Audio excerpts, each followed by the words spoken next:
Welcome back to Queer Christian Family Values Podcast. I am your host, Alex Birchnell, and we have a special guest with us today. Before we get started into that, I want to remind you to go to our Patreon to support the show. Go to patreon.com/QCFV. And I want to thank our Tier 3 Patreon sponsors, Beck, Rebby, Michael, Claire, and Joey. Without your support, we wouldn't be able to do this. And with that, I want to introduce my guest today, Aaron Crowley. And if you want, you can give us a little bit of background about yourself and let's get into it. Yeah, hi. So Good now. I'm Aaron Crowley, and I am the author of a new book that's coming out called Bought with a Price, a gay Christian's memoir from porn sets to love. And I'm also ordained within the Covenant Network, which apparently, you're friends with, Alex. So yeah, that's kind of who I am. Yeah, welcome. And so it was really interesting.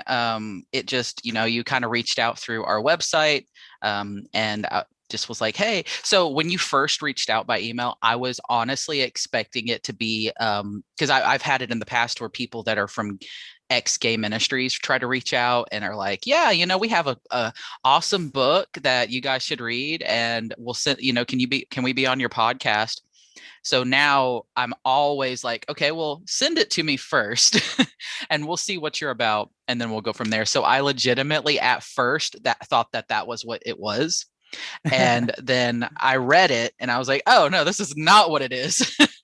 And so it was really cool to kind of to hear your story.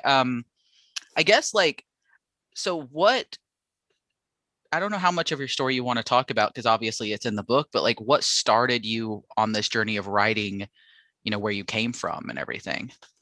Yeah, so like the book title says, a gay Christian's memoir from porn sets to love. Before I knew the Lord, I was prostituted in the porn industry.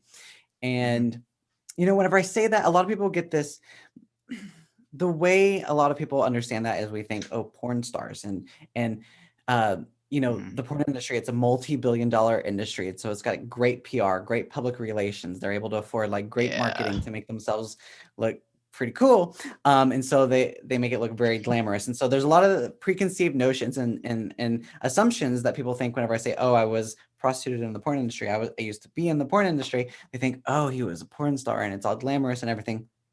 And yeah, so that's one of the main reasons why I wanted to write my book, is to kind of explain a bit of what it was like in there. But that was before I knew the Lord. Whenever I encountered the Lord, that's actually what drove me out of the industry. And whenever I encountered the Lord, it's like this revelation started to develop within me where I realized I was traumatized. I was being traumatized, and I had submitted to being traumatized. Because trauma had been so normalized to me by other things that happened in the past, such as I had been sexually assaulted, I had been raped, and just the way our culture grooms us from youth and the way that our culture speaks about gay people. I thought this was like a normal thing. But whenever I encountered the Lord, I was like, okay, I'm going to go to the church, because my assumption was, I made assumptions too. I assumed that the church going to be very that they would understand. Like, I assumed the church would understand, okay, porn is exploitation, it's traumatic, it like, these people are being degraded and exploited.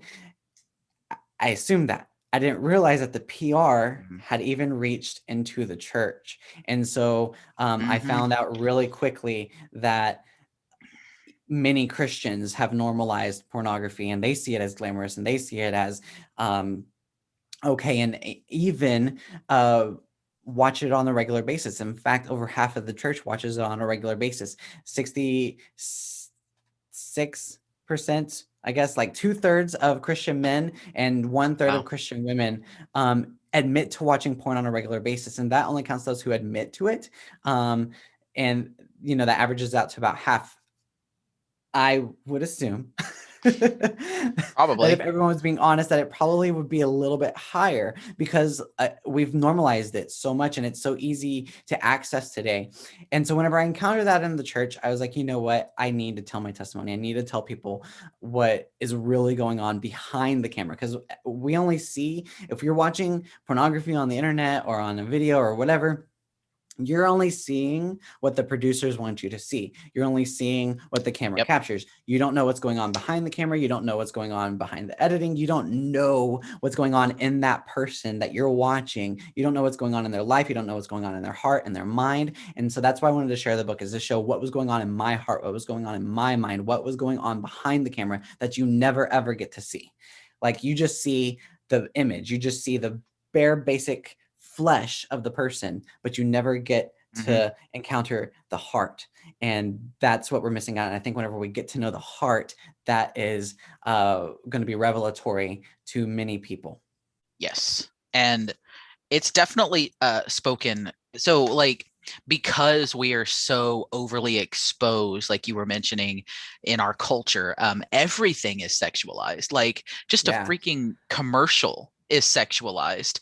And we get desensitized by everything. And I'm trying to remember how old I was when I first got exposed to, pornography. And I feel like it was at a super, super young age, like finding something of my father's kind of thing. Like, Mm, I was very, very young, and it was a normal thing. And especially in the queer or gay community, it's almost expected that you're gonna dabble in that. Like, I know so many people that took part in pornography and filmed, and so many people are starting OnlyFans now, and people yeah. seem to think that that somehow justifies that they're the ones that are in control, and so it somehow justifies them.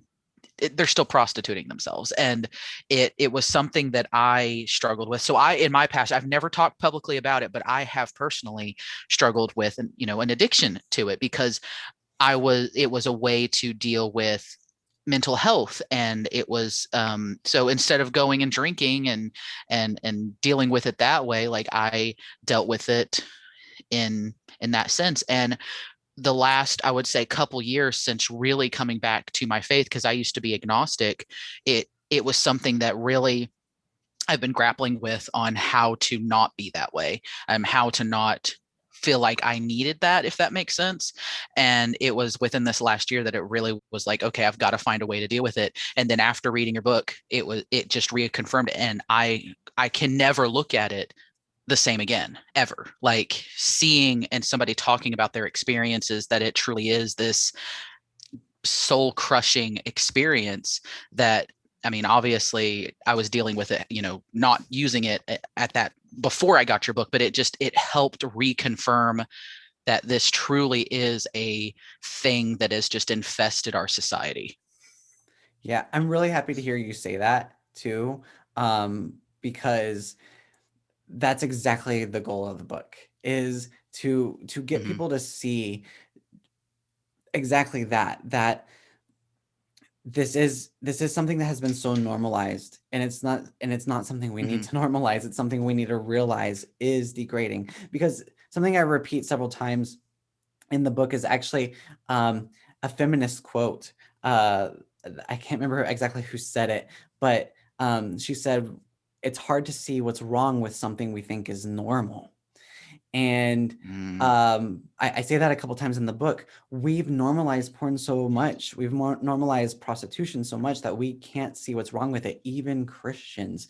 And it's very sad to me, because like this is like, there's a reason why God is like, we don't participate in prostitution. Like, don't Hmm. do that, right? And the reason is not just because God, wants to make a bunch of rules, and we have to follow all these rules. It's about love, right? That's what the Lord said. He said all the Hmm. law and the Yeah. prophets, and it all hangs on love.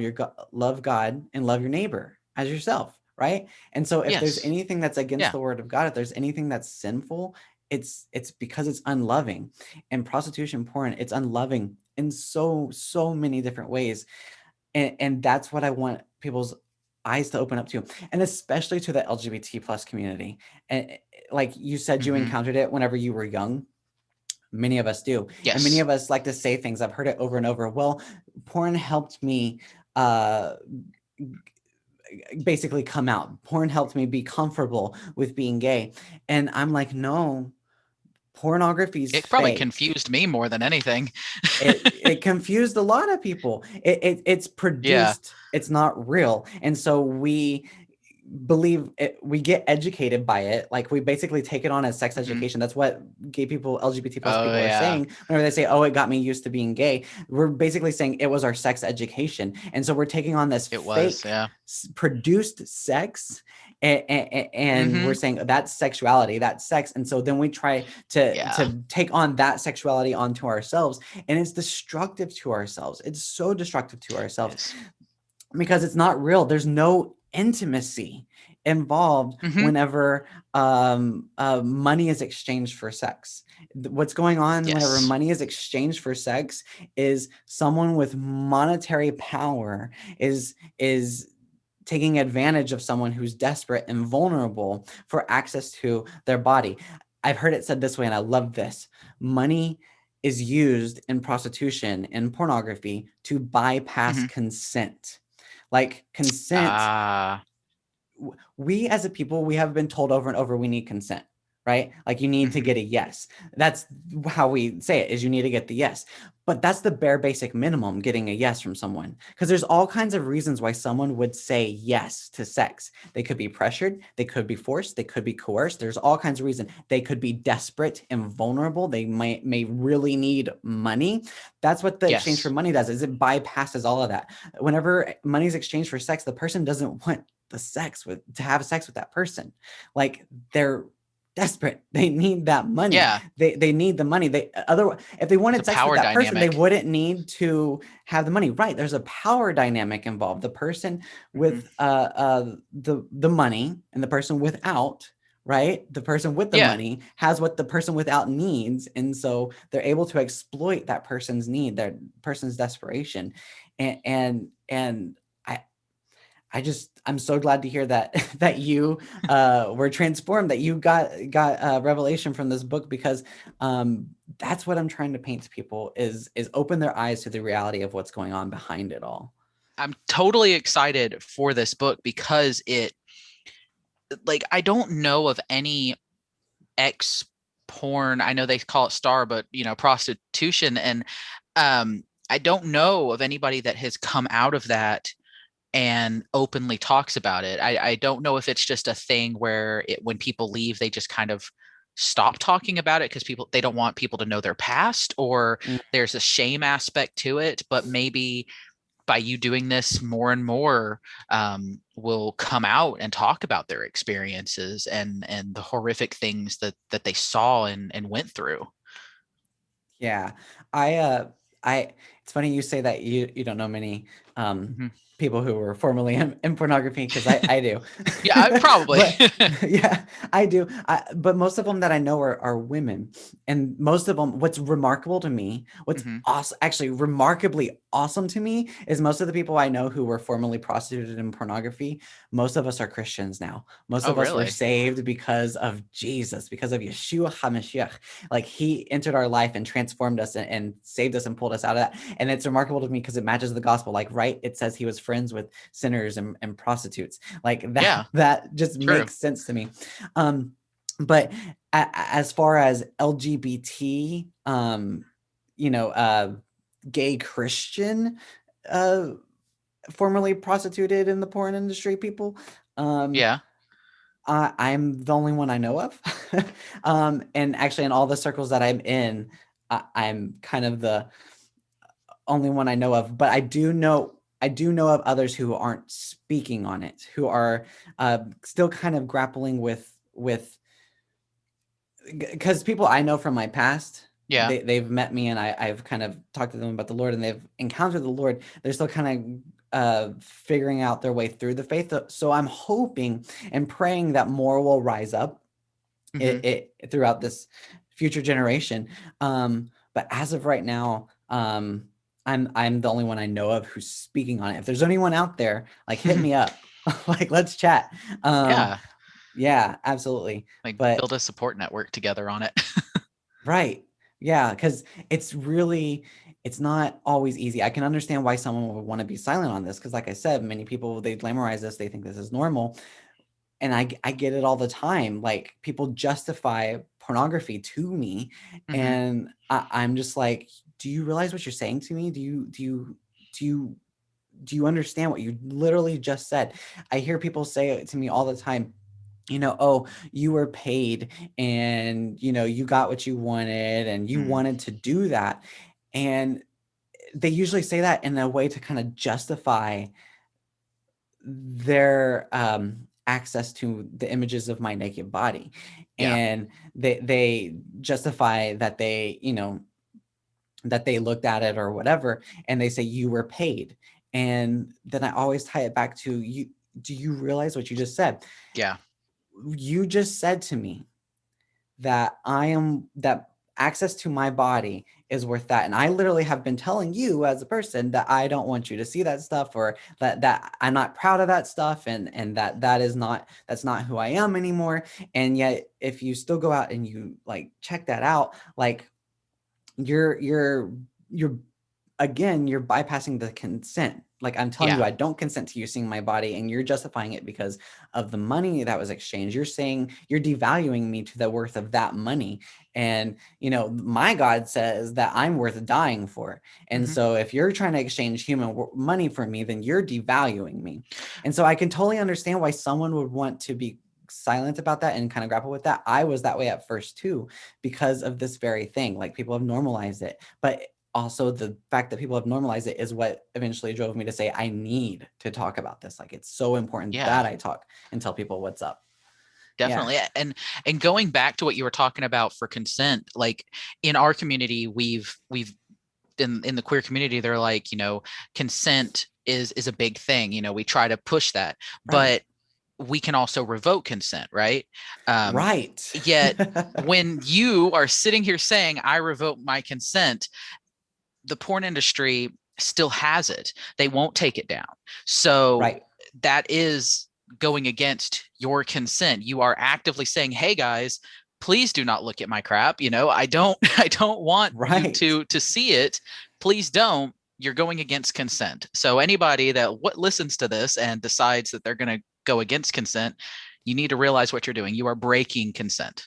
Yeah, the Lord says that whenever we look upon someone with lust, that's Mhm. us having sexual sin with them in our heart. So he equates like adultery, all sexual sin, like just the look. It starts at the look, and that's what's going on in our heart. And so people are like, "Well, I'm not having sex with the person," but you're looking at them. And whenever you're looking at my pornography, and I'm telling you, I don't want you to see that, like whenever Yeah. you're watching the videos that I was in and I'm telling you I don't want you to look at those videos, you're in your heart having sex with me against your consent. Yeah. Or, excuse me, you're having sex with me against my consent, Yes. right? So you are violating me. I equate it to they're raping me. Yeah. Like that's how serious I take it, because the Lord said it's sexual sin just to look. I see it as you're raping me just to look. Like, because I don't want you to see that anymore, especially now that I'm married and my husband's here. He especially doesn't want people seeing that. Like, Mhm. he wants, our intimacy to be intimate just between us. And for other people to Yes. access that, it not only violates me, it violates my husband as well. It violates our intimacy. Hmm. Yeah. Yeah, and that's another thing, like marriage dynamics. So like I'm married, you're married, and our husbands are very much, because we have the same values. We believe in Jesus, the Bible, the whole nine yards. And for somebody to even go, so for instance, because I am online, I get a lot of people sending me inappropriate Mm. messages that I have not gone out seeking, just random people. First of all, does that actually work for you? Second of all, yeah, I know. I'm like, I don't know if it actually works. But second of all, like that is a violation of my covenant. because that's what I Right. view, like that's what marriage is. It's a covenant before God that you are knitting your souls together and going to be together for the rest of your lives. And to go against that and disrespect that, I just don't know what goes on in people's heads. And it honestly, I get very, very angry when that happens. He gets very, very angry when that happens, and I feel like it's justified. Understandably. And Yeah. but I kind of wonder if that is equated back to how much our society has just desensitized sex outside of marriage, in the sense of everybody is up for grabs. Everybody, I can go past their comfort zone because it's sexual in nature, and so everybody's comfortable with sex, and pornography is a thing. And it's just bombarded in our society that it's almost like people think that as long as they're not actively having sex with them in a physical way, that they can bypass consent Mm, completely. yeah. So, I think what's going on there is the education on consent. The way we talk about consent, mhm. like I said, we just teach it as you need to get a yes. Bare Yeah, basic true. minimum, just get the yes. And like I said, you could force the yes. Like a boyfriend could force his girlfriend by repeatedly over and over being like, "But I love you," and like you said we could, and like blah blah blah. Well, I'm lonely. that right there is basically forcing the consent. And so in that, it's not really consent. So we need to teach consent a little differently. We need to go beyond just the bare basic minimum of yes. We need to say, we need to understand what's going on behind the yes. See, sex is intimacy. Like there's Mhm, intimacy involved with sex. And so whenever we're having sex, whenever we're getting to know someone and we're becoming intimate with someone, it should be we're getting to know their heart. We're getting to know them. mhm, And so we should, whenever it comes to sexuality, we should know someone's heart to know, mhm. like, where's that consent coming from? We should like think beyond just the mere they're saying the word yes. Like we should know them enough to be like, but why are they saying yes? Are they saying yes because they really want to do this, or are they just trying to give in to me because I've been pressuring them, or Mhm. whatever's going on? Like that, like in marriage and true intimacy, like the person Yeah. consents, like they have laid their life down for you, they put a ring on it, right? Yeah. Like they've committed themselves to saying, I want you for the rest of my life. I think in the LGBT community, LGBT plus QIPA Mhm, community, we what I think is often a problem is because we've been told, especially from the church, that you know, who we are, and our expression of love, romantic love, that is a sin, and it's wrong to be gay, and it's sin to be gay.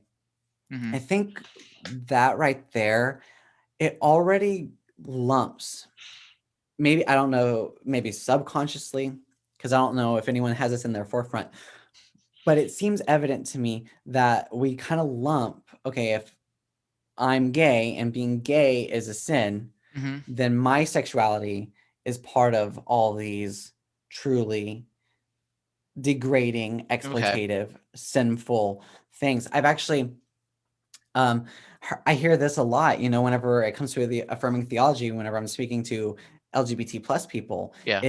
who aren't Christian or anything, they say, "Oh, you're just trying to justify your behavior or whatever. You're just trying to justify that you're gay, and and all that. But no, the Bible, if you're really a Christian, you can't really be a Christian because the Bible says this, right?" And so Yeah. they Yeah. can't get beyond that. And so I think that mentality, it kind of marries us to I can. Yeah. sexual sin. And so we as a people, as a people group, LGBT plus people, um we marry our sexual orientations, our sexual identities, our gender identities Mhm. with that, and it becomes normalized to us in that sense. And so I think we confuse consent even there, because we have married things that usually come from not consent, right, to a bit of Yeah. our sexuality. And like even just the story of Sodom and Gomorrah, right? Like that's about rape, right? Like if we Yes. believe, oh, that's what Yes. gay people do, if we believe that's what gay people do, then and we're gay, we're going to kind of marry that with our identity. I did that. Whenever I was raped, I thought, oh, this is normal. This is just sex, and this is what gay people do. And if I'm Mhm. gay, this is inevitable to happen. And that's what married me to eventually go down the line of getting into the porn industry and all that is that identity Sure. being thrust upon me by our culture saying, this is what it means to be gay, and it's all exploitation and degradation and all of that. Yeah.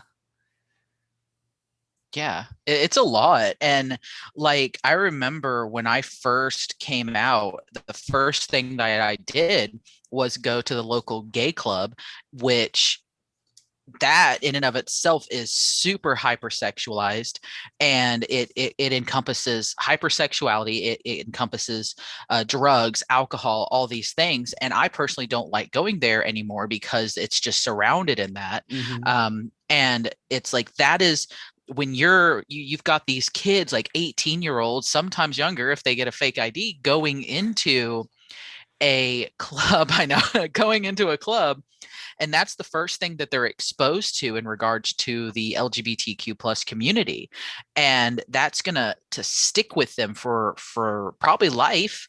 Like, there's very few things that are a way for them to find a fellowship and find community in a healthy way, which I'm thankful that there's more and more affirming churches out there, because at least it gives them a way to connect with other people without having to incorporate all these things that are going to attack them or bring them down in some way, addictions and everything else. But it it changes almost.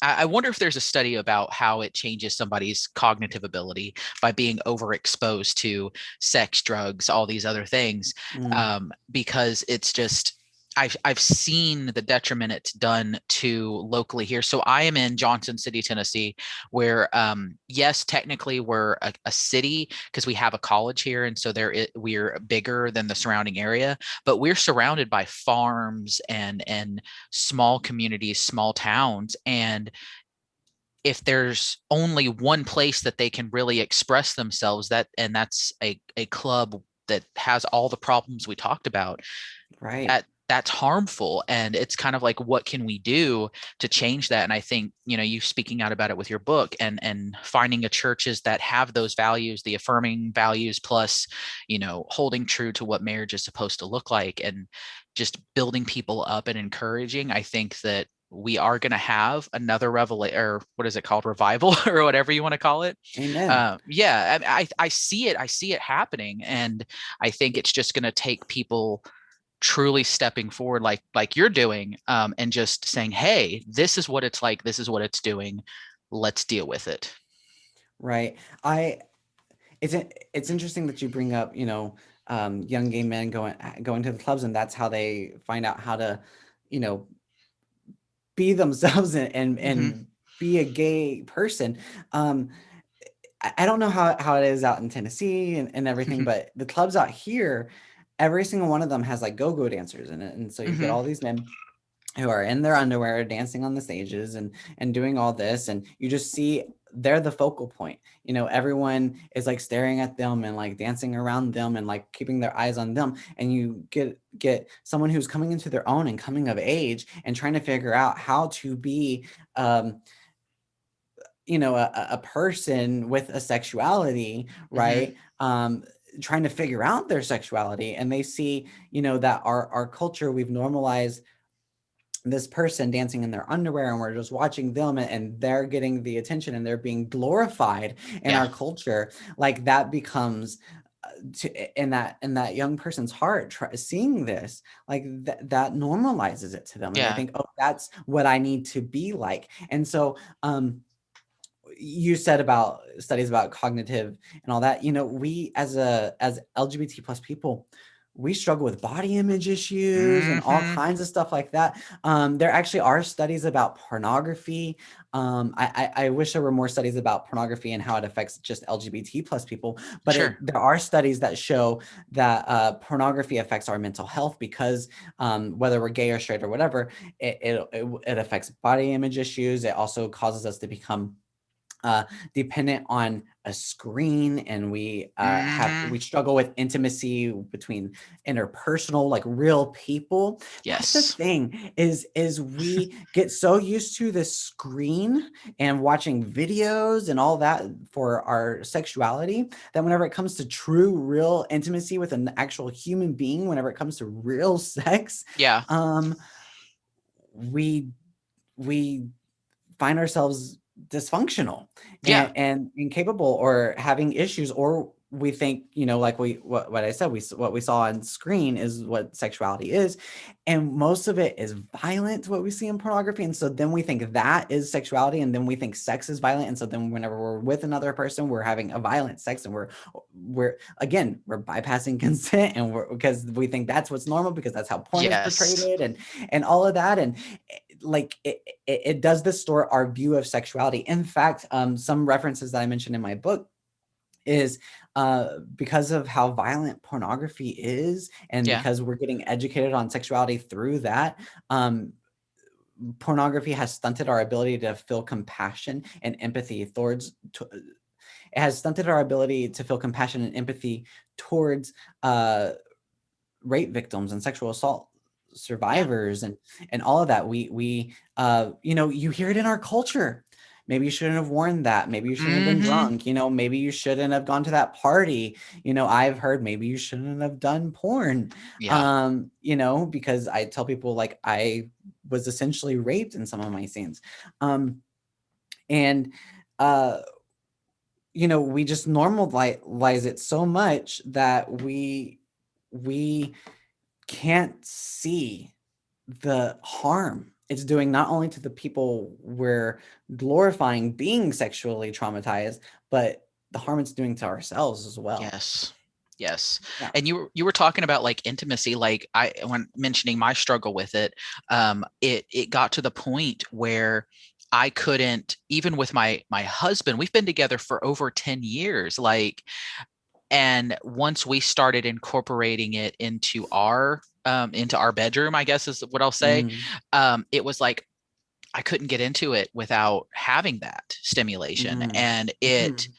it Yeah. I had to have like awakening of, oh my goodness, like this is essentially I know there was a talk about like erectile dysfunction or something like that in your book. Yeah. I read it somewhere, that it causes that It even can. in young people. And I'm like, this should not be a thing. Right. This should not be something that we're having to grapple with I at such a young actually age. I'm like, I'm not even 30 yet. Right. Yeah, I get ads. I'm 31. I get ads for erectile dysfunction pills.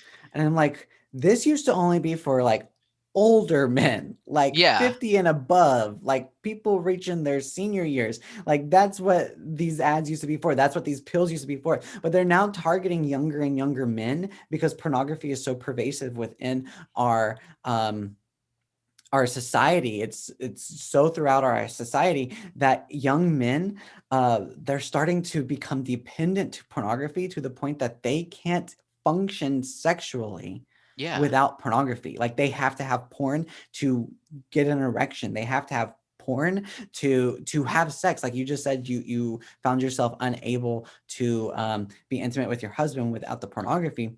Hmm. That's common. That is a common thing, because whenever we're having sex, like it's not just a physical act. There's actually chemicals going on in your brain. So there's like a mental thing going on, and then there's actually even a spiritual thing going on. But Yeah. mentally, your brain is releasing all these chemicals that are bonding you to that experience. And so whenever you have sex in a certain way repeatedly, especially, like your brain bonds to that and says, okay, this is how we have sex. And so other ways don't work anymore. Yeah. Like that's why I advocate for waiting until marriage, is because once you have that sexual experience, your brain releases those chemicals. The purpose of those chemicals being released is to bond you to your spouse, to where you can only get off with your spouse. Like you need Yes. your spouse. So yeah, there's a lot of things where porn stunts people's ability to have intimacy, to actually, function sexually. Like it stunts everything whenever it It comes to does. that. It hinders us. And what I tell people is all the time is we're bonding ourselves to fake sex. Like it's produced. Porn is produced. It's not real. Like I can't think of a single scene that I did where I actually wanted to be with the person that like we were performing the scene with, or that I actually wanted to do any of the stuff that we were doing. Yet I pretended, I acted for the Yeah. sake of my own, for the sake of my own, like ability to function. Like I had to like play off like, oh, this is so fun, this is so glamorous, and all that for Lying not. to yourself. I was lying to myself and lying to the people watching, and in interviews I would say, oh, this is fun, it's great, this is so empowering, right?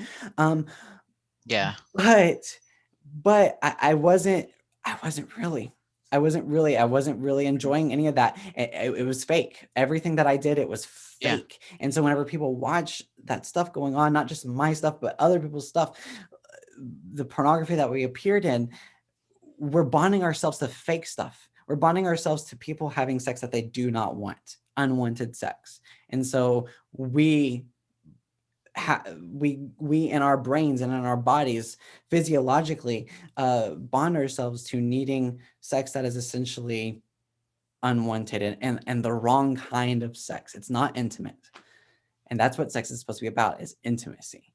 Exactly. And I love that your book drives home like the damage that being in pornography can cause to somebody, be it relationships, self-love, just so much harm can come from it. And yes, you spend what like the first several chapters just kind of explaining what got you started and your experiencing with it and then finding a church. But then you also talk about when you did meet your now husband, about how it was a struggle because of your past and dealing with that and having to overcome it. And I just that I like that you truly kind of opened it all. Like just you what's the word I'm trying to come up with, but you exposed yourself in a different way in this book that is exposed your soul and experiences. And I just it brought me to tears. I'm not gonna lie. I cried. Well, praise the um Lord. yeah, and Good. it was so good. Yeah, I say whenever people cry, if you're crying and it's because of, a story like this, and the Lord's being glorified and the Lord's the Mhm. prominent character of the story and everything, that it's usually because there's some spiritual healing going Mhm. on, and that's what's stirring up those tears. So I think I love hearing that. My Bishop Randy, he said he cried whenever he read it. I was like, great, that means you were being healed. So I love That's that. good. Yeah, I mean, it was just literally, and then like the next day, anybody that was awake and willing to, because I work third shift, and so anybody that was awake, I was like, listen, I need to talk to you about this book. And so it was a great experience. Do you want to talk about like when your book's coming out, like how that's, because I know you're doing a launch or a live stream Yeah, when it launches. yeah, absolutely. So the book it comes out on Saturday, May 22nd, and which is tomorrow. Yes. Yeah, it'll be tomorrow. And yeah, I'm gonna be doing a live stream book launch party via Facebook Live and YouTube and all that at 4 p.m. Pacific time, because I'm in Los Angeles. Mm. So 4 p.m. my time, 7 p.m. Your time. Oh, cool. And yeah, so it'll be a little party. I'll have Bishop Randy as a guest speaker, and then there's going to be some drawings, like some raffles of because people who had given back last summer to help me raise the funds to publish, and uh, uh, people who are actually watching and commenting and a part of it live. I was going to do like a raffle for some prizes for free copies, and stuff like that are going on. We'll have some worship. I play the guitar, got that back here. And we'll do some worship and yeah, have a lot of fun and release this book and get it out there and spread the word. So yeah, that's So happening. where is it? Where are the different places that people can get it? So you can get it on Amazon. You can get it at Barnes and Noble, Apple Books, basically anywhere that books are sold. If you want to see all the various links, I have a web page that like lists all the like 9 different links for where you can Okay. buy it. It's at revivalhousela.com/bought with a price. Okay, cool. Okay.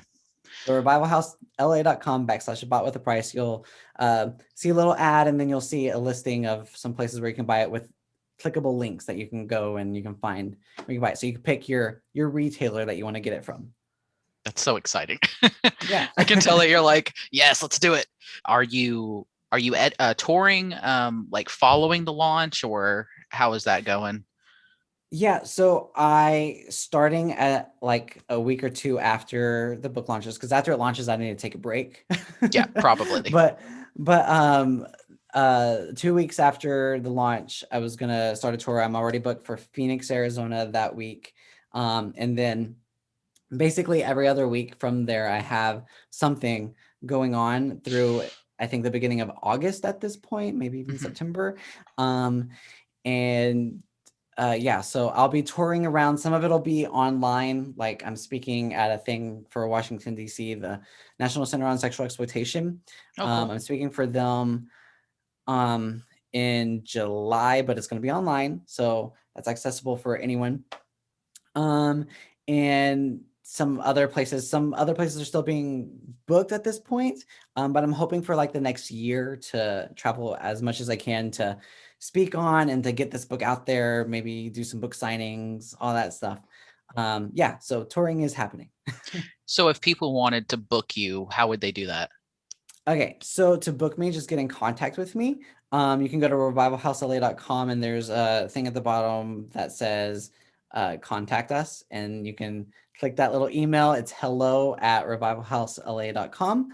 Mhm. Or you can snail mail it to the PO box, or just find me on Facebook or Instagram, send me a message, and we'll make it happen. Awesome. Well, we're now that we're coming up to a close, like I guess I want to thank you first of all for even agreeing to come on here. Like, and I know we had to like adjust with schedules, but I appreciate it because this book is important. I know that we're in a world where talking about this sort of subject is taboo, like in the sense of typically where everybody's pro, porn, pro sex work, all this other stuff. But when it comes to talking about the harm that comes from it, nobody seems to want to hear it. And I think that it's time that we do talk about it. And I appreciate you sharing your story and agreeing to come on here and giving kind of a platform, a space to talk about it. It's been my pleasure, and like I've told you, you guys were one of very few that I felt comfortable sharing this with, because like you said, there are many people who um, are they normalize this. They think this is normal, and like you said, pro sex work and all that. I can talk to those people, Mhm. but whenever it comes to Christianity and stuff, I get very uncomfortable whenever Christians are cool with that, because it slaps me in the face, and it slaps my whole testimony in the face, that they think that's acceptable in any kind of way. Because my whole thing is we've been bought with a price. We've been bought by the blood of the Lamb. God came to the earth in the form of Mhm. a human. He died on the cross that he might have intimacy with us. Mhm.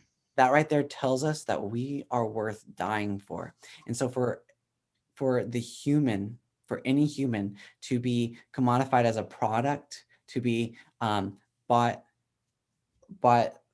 with mere human money, Mhm. that is exploitation. That is degradation. That slaps the gospel in the face. The phrase "bought with a price" appears in the Bible twice when talking about slavery and prostitution. And I think that the issue of prostitution is just as serious as the issue of slavery. And I consider myself an abolitionist in that sense. Thank you for watching Queer Christian Family Values. My name is Alex Birchnell with our guest today of Aaron Crowley. Please go order his book. It comes out tomorrow. And with that, thank you for listening, and be sure to keep tabs on us and all things we're doing at queerchristianfamilyvalues.com. And with that, see you next time. Bye. See you next time. Bye.